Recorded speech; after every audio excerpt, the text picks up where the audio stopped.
Hi there. As promised, here's a quick little video, just with a couple of key concepts. Hopefully, it'll give you just a quick, base of knowledge that'll help you understand some concepts when you go to your class and as we move forward.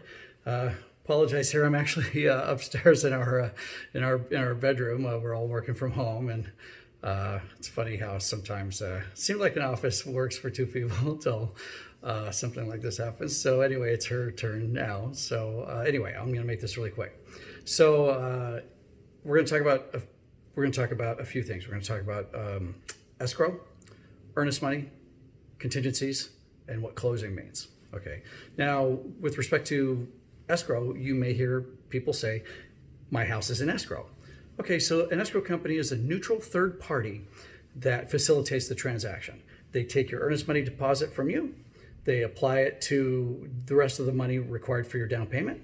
They add money from your lender, and they give all that to the seller, the purchase price, and then they give the seller's property to you. They handle all the paperwork and legalese to make that happen. So that's escrow.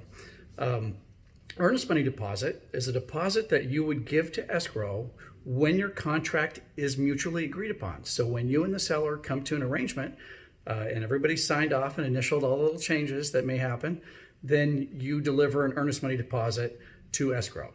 Now, it could be 1 or 2 or 3%. So just as an example, say $500,000 house, $5,000 is real possible. Now, in some of the zero down state finance things I've done, it's very, very possible that you can get a lot of that back. So that's a question for Jessica. Okay. Now, escrow is holding on to your earnest money deposit. There are circumstances in which you might get your earnest money deposit back. Those are called contingencies. There's two main contingencies. One is the finance contingency, which means if you don't get your financing through no fault of your own, you don't have to buy the house and you get your earnest money back. What might happen? Well, let's say you lose your job. Let's say the bank changes their mind. Let's say interest rates go up and you no longer qualify.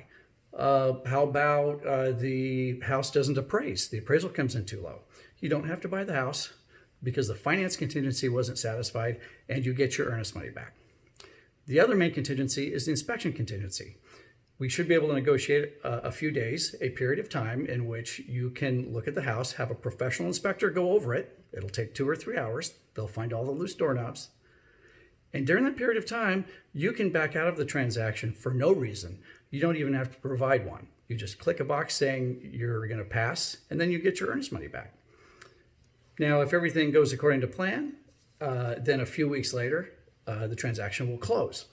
Now, closing technically is when all the documents, the deed showing your ownership is actually recorded with the county. And before that, the seller signs all their documents. You're going to sign all your documents at escrow.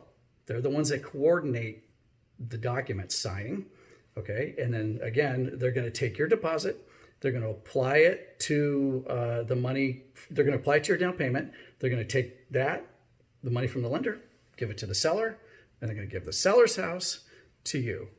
And then usually a day later, the document will be recorded at the King County Courthouse or Pierce County, depending on where we are, and you get your keys. So I hope that was an informative, quick overview, and probably you'll have some more questions, but now maybe you'll have a base of knowledge to do that from. I appreciate it. Thank you.